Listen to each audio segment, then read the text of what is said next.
Good morning, class. So today we start with our first essayist for this year, Francis Bacon. He's called Sir Francis Bacon. He was born in 1561 and after a long eventful life he died in 1626. So we can say he belonged to the 16th century, the second half of it, and the first quarter of the 17th century. He was a man of politics, a man of erudition, scholarship. He had great political ambition. He got great posts, and with power comes corruption. And so he was accused of a lot of mishandling of funds and retired in a bit of disgrace. He loved science, and that later on, as I will tell you later, proved to be the cause of his death. I'd like you to look at the essay. I asked all of you to buy this book, the English prose. And the first essay is an essay that we study of studies. Now, it is such a well-written essay that when you read it, you'll wish you had heard of it before. You know, we are very privileged, all of us, boys and girls, men and women, no matter what our background is. Today we are all free to study. But we know that in India and all over the world, scholarship, learning was always the prerogative, or only the rich had access to it. In India there were special castes who could learn and others who were not allowed to learn. So we are very, honored. But unfortunately, somehow, our system has developed in such a way that children always resist the idea of studies. They can't find any sense in learning useless facts and figures and calculations. They resist it. But studies has a great impact on our lives, on our careers, on our future, on our ability to understand the changing times, to embrace change, and to, ride the waves of success. So I'm going to do only one paragraph in the class today because it's, in Hindi you would call it Sar Garbhit. Every line that Bacon writes is full of meaning and full, so rich in interpretation that every line makes you stop. You can't read a line and go to the next line without stopping to see what the first line means. Studies serve for delight. Delight, if you look at the meaning of it, enjoyment, entertainment, happiness. For ornament. Now, I have not put my earrings today, but when we put earrings and we put rings and jewels, we look beautiful. We adorn ourselves. So some of you, have families where there's been no opportunity for education in the previous generation, or maybe your grandparents, your grandmothers didn't get a lot of schooling. So you may or may not be able to boast about it. But if you had a very educated grandmother who was in college, who was a principal somewhere, you'd say, oh, my grandmother was this. She may have been a very good person. There's nothing taking away from that, because in those days girls didn't have the right to learn or the ability or access to learn. But studies serve for ornament. They adorn your personality. Oh, you're a BA, you're an MA from here, you're a PhD, you're an LLB. When you say, add all those degrees behind your name, you look at the doctor, he is not MD, I don't know whether he knows anything. So we admire education, we honor and appreciate people who are educated. So studies serve for ornament and for ability. Ability is skill. Skill, expertise, and the ability, the power to use knowledge. Now, if your maths is good, you can calculate a bill and know whether it has been added correctly or not. So that is how so many of our farmers in earlier times were in debt, just because they did not know to count. And so what the landlord said, They had to believe, and they remained for centuries in debt. And they kept on selling their children to pay for their labor. Bonded labor also went down generation to generation. So just the ability to count can make you, calculate what you've done, what you've given, and what you should receive. So studies serve for ornament, for ability, and for delight. No, very rarely you think of this as a meaning, but some of you love to read, and so you enjoy reading. Some of you love to see what your mobile can do, so you enjoy, exploring the potential of your mobile. Some of you love to work on the computer, whether you play games or whether you find solutions to problems. No, so when we study, like if there's a lady who's a good cook and she loves to cook, she experiments with masalas and she experiments with recipes.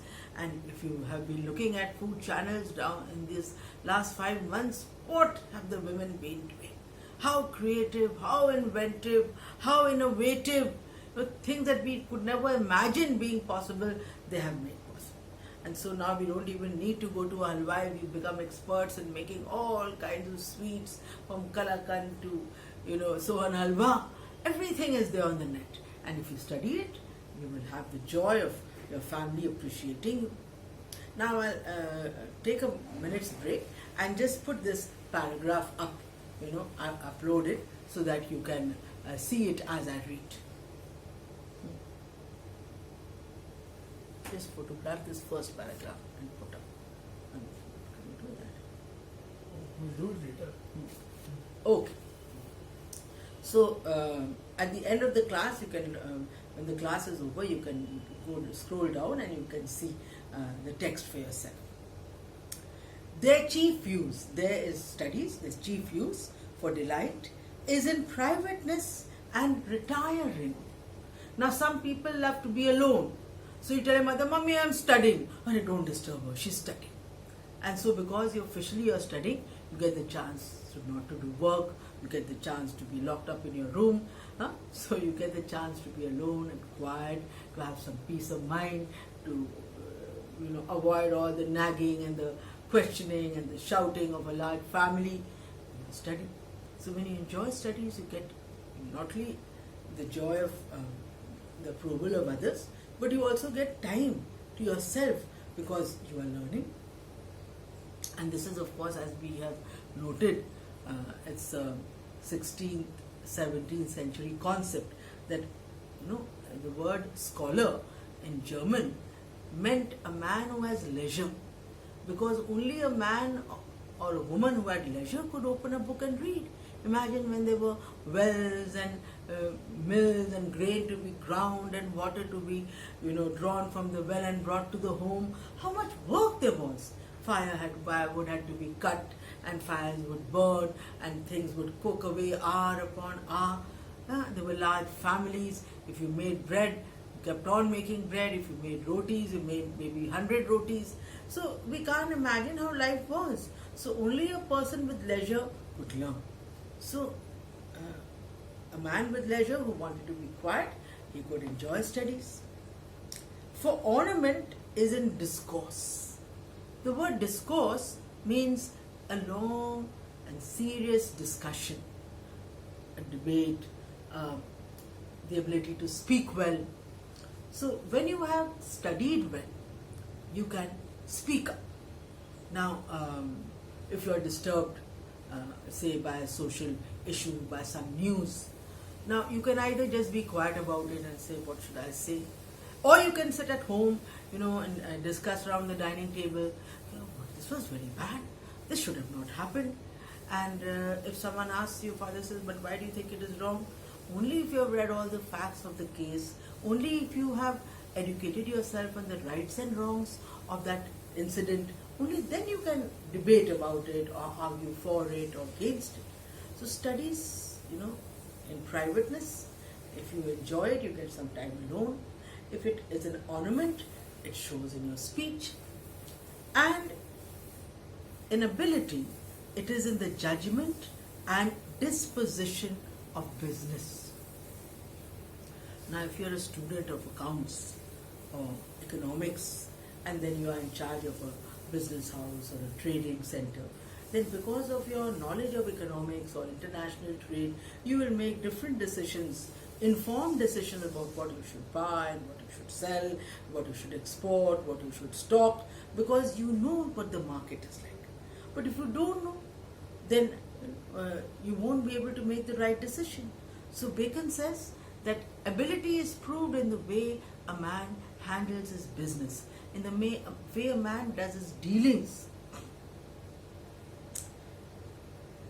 For expert men can execute and perhaps judge of particulars one by one.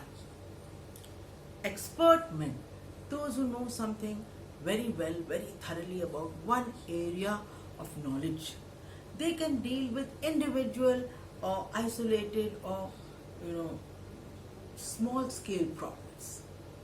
If you are a plumber, then you can think about the plumbing of a house.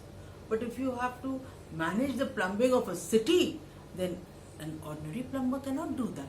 He'll have to be an engineer who'll have to think about where they'll put drains and how they'll clear them. Now look at Indus Valley, we had self-cleaning streets.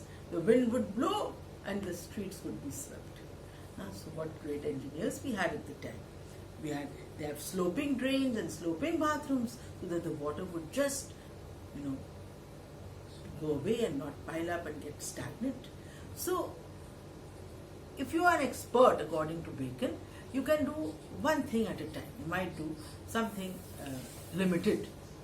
But the general counsels and the plots and the marshalling of affairs come best from those that are learned. So a scholar, if he has a wide area of knowledge at his disposal, and he has learned many things, then he can take over the command of an area. That is why when a principal is selected, he is supposed to have at least taught for 10 years. No matter what his subject is, at least he has seen college life and what are the troubles and problems and dangers and challenges. So because of his experience, he can deal with that well. So Bacon is making a case that for studies that if you know a little bit, you'll only do something. You're a tailor, maybe you only make pants, so you can't make a shirt. And you may only make shirts, and you can't make a pant. So you have to be expert to, say, run a boutique or to run a garment store. You have to have an idea of fashions and trends and likes and dislikes. To spend too much time in studies is sloth. Now I hope your mummy is not around, but sometimes we make an excuse. Mummy, bahut padna hai, we have to study a lot, and we avoid housework. We avoid anything that has to be, we don't want to go to the market. But that is not fair. If we are studying all the time, it's a kind of laziness. Among the Christians, sloth is supposed to be a great sin, that if you are deliberately lazy. So, I don't know whether Alas is a pap, but it is definitely frowned upon in every country and faith. So it says to study too much or to give it too much importance is sloth or laziness. To use them too much for ornament is affectation. Now affectation, AFF, is a word that means pretense. Now I've been born in India, I've studied in UP, I've heard Indian teachers teaching me English, and if I speak with a British accent or an American accent or a Canadian accent and you don't understand, I have no excuse. I didn't hear it. I developed it. I tried to show off. So affectation is a kind of show off. So we have to be careful about that. And so he says, when you only want to, judge people by the knowledge that you have, by what you have studied, it's like is affectation. If you show them too much, if you display, now whole day you talk about Bacon, Bacon said this, Chachi, Bacon said this, Bua, Bacon said this, they say, oh God, we're fed up of your Bacon.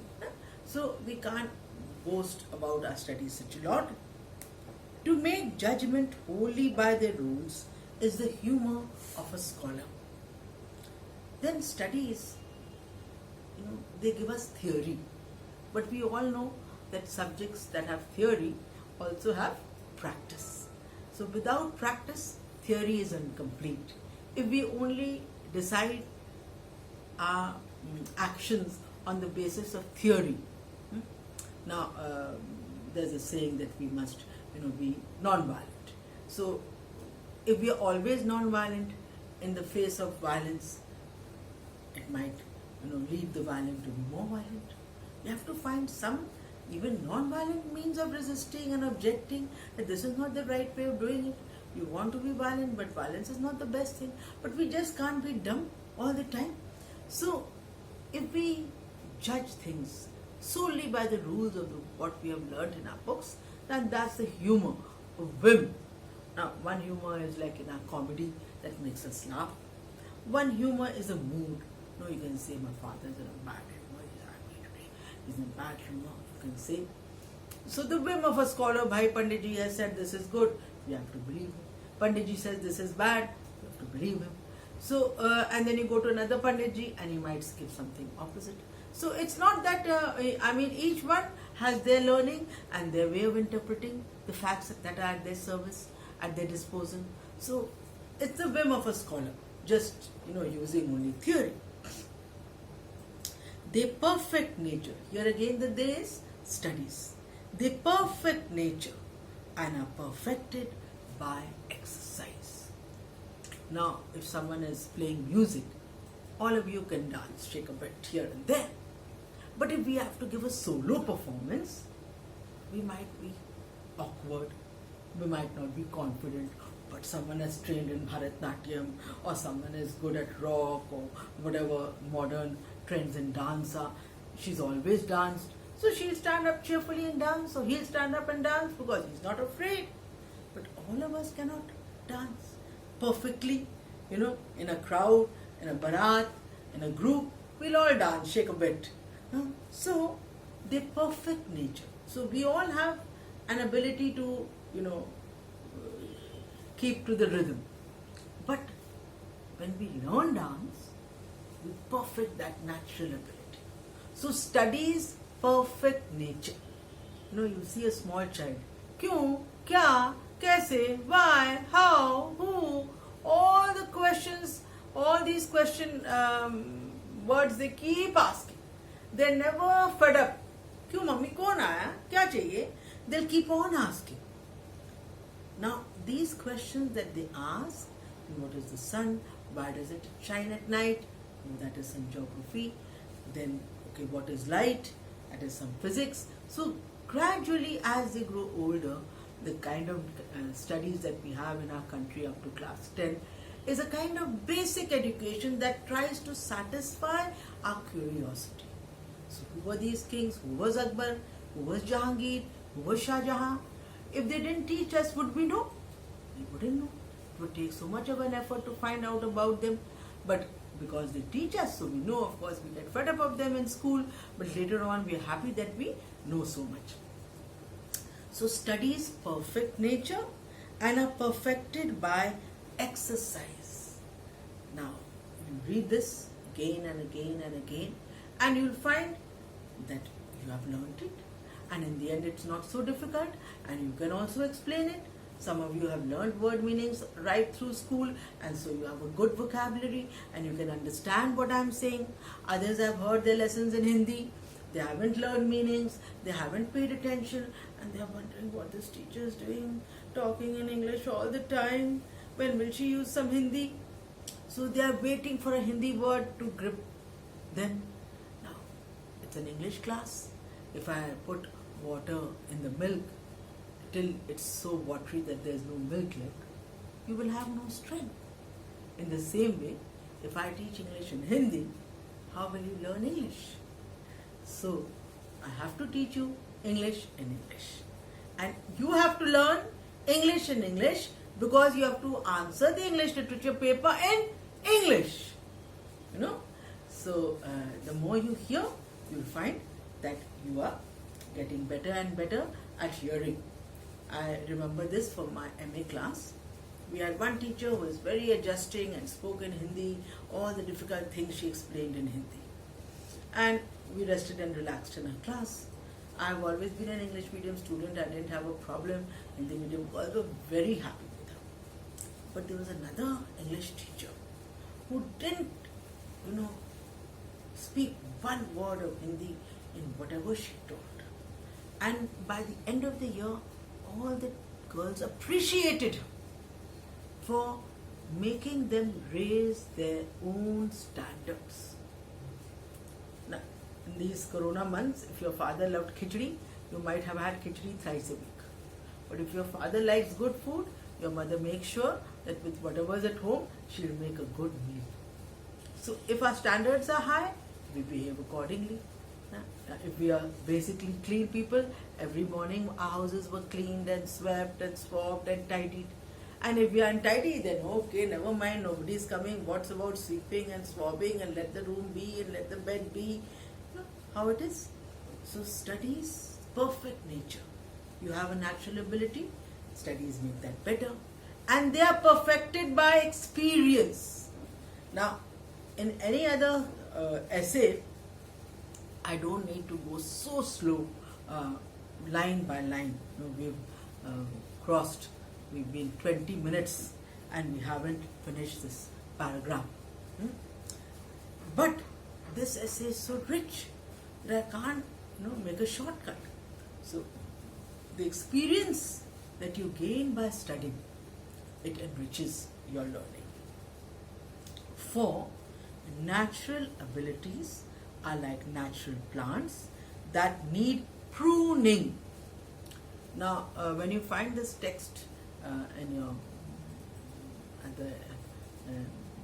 your assignment, you'll find that there's this word P-R-O, but the actual spelling is P-R-U-N-I-N-G, and pruning means just cutting and trimming hedges or plants. After the rains, when the plants have grown into all sizes, then whether it's a rose bush that gets trimmed or maybe some decorative hedges that get pruned and trimmed. Then many fruit trees are trimmed that they may bear more fruit. A sedgen, we cut off all the branches and then in the next year again they grow and bear plants. So studies are like natural plants. If you let a plant grow without pruning it, it just become wild and cover all the places. But if you prune it, it might make a lovely hedge, it might make a lovely arch, it might grow in a particular direction, it might go just take an Ashok plant and keep cutting the lower branches, the tree will go tall and stately and it won't have any beautiful shape. And studies themselves do give forth directions too much at large, except they be bounded in by experience. So if you judge or plan or do what studies recommend, that we must do this and we must do that, then we'll get confused. There'll be too many things, Now, like we're supposed to wash our hands. But if we are inside a clean, corona-free home, then only when we are going to cook, we need to wash our hands. When we get up, we'll wash our hands. We go to the toilet, we'll wash our hands. Every 10 minutes, we don't need to wash our hands because our home is full of people who are corona-free. So if they are corona-free, we don't need. When we go out and come, we have to wash our hands. But inside the house, say maybe we're going to cook, then maybe we wash our hands. Not maybe, we should wash our hands. But if we're sitting and reading, we are watching TV, then just before watching TV and after watching TV, we don't need to wash our hands. So when we obey only scholarly directions, then we might go haywire, we might be out of control. And so experience tells us, teaches us how to handle the realities of life. Now I'm coming to the last sentence of this paragraph and my class will end after that. Crafty men condemn studies, simple men admire them, and wise men use them. Now at the time of Bacon's writing, men generally studied, and for a long time, English writing, addressed men as being the readers and recipients of the advice that was being given. Today you can put yourself there, that crafty persons condemn studies. Cunning people. Cunning people condemn studies because studies can open your eyes to exploitation and to misuse and to land grabbing and injustice. So if you don't know, it is God's will, and you are happy with whatever you get. So crafty men don't like people to study. Cunning men, crafty is another word for cunning. Simple men admire them. Now you have a grandmother who didn't go to school and you tell her, I'm going to study in Christ Church College and I'm doing my BA, and she, her chest will swell with pride and she say, Amar Bitwa, college mein padhate hain. She might be very proud of you. Whether you're a daughter or you're a son, granddaughter or a grandson, she'll be so proud. Now, if you're studying or not, she doesn't know. If you're paying attention or not, she doesn't know. But her heart is full of respect and awe and love and pride that her child is studying something in a place where they didn't even imagine they could enter. And then wise men use them, wise women use them. So I invite all of you in the class to join this category of studies, that wise persons use these studies. They take advantage of them, they learn from them, they benefit from them, and they move ahead because of their experience of study. For they teach not their own use. Now in English medium school, everything is taught in English. History, geography, science, maths. What happens? This constant onslaught of English words in every period, it just helps them to improve their language skills. So they keep hearing everything in English and hopefully they get better in English. So they teach not, you're not learning history and geography also, but you're also learning English. So history and geography are important, but if you want to be a science student or an economics student, you get changed. You change your focus and you don't need any history anymore. But you have learned the language. You have learned to explain yourself. You have learned that history repeats itself if we don't learn the lessons from it. So that is what studies teach us, something more than the subject itself, but that there is a wisdom without them and above them won by observation. Now we have so many relatives who haven't maybe gone to college, sometimes they didn't will have a lot of education. Look at our farmer brothers and sisters who are feeding us every day, effortlessly, working so hard, and we have food on our plates, on our tables, just because they work so hard. So they generously share the produce of their effort with us for little money. They don't get so much money as later on the middlemen and the next round of retailers get, but they still work. Every morning they go to their fields that they may have a crop ready and they may feed us. So there's a wisdom. They didn't go to agricultural college. They didn't have a lot of advantage of reading many books, but they know their land. They look at the weather and they know the weather when the crop is growing, and they look at it, they know whether it is sick or well. They know what they should do to preserve it from harm and insects. So there's a wisdom that is beyond studies. Now, after praising studies for so many lines, Bacon also makes a case for those who do not have book knowledge, that by observation, by looking around us intelligently and learning from our surroundings, we can do a great deal, and we can learn a great deal, and we can also progress a great deal. Now, this lesson, this paragraph will be uploaded, and the lesson will also be uploaded, and I hope to meet you on Monday, the next paragraph. I would like you to read it and copy it if you can, so that this language is in your head. Some of the sentences have to be learned forever and ever. Studies serve for delight, for ornament and for ability. Which essay it is, You can get it as a net question. This is the essay of studies. The name is there. Or they put dashed at serve for delight, for ornament and for ability. What is the word? Studies. So, because this year we don't yet know whether we'll have multiple choice questions or we'll have long answers, I would advise you to learn everything very thoroughly so that you may be prepared for either. So I'd like you to read this paragraph, learn some sentences, and we'll see you next time. All the best. God bless.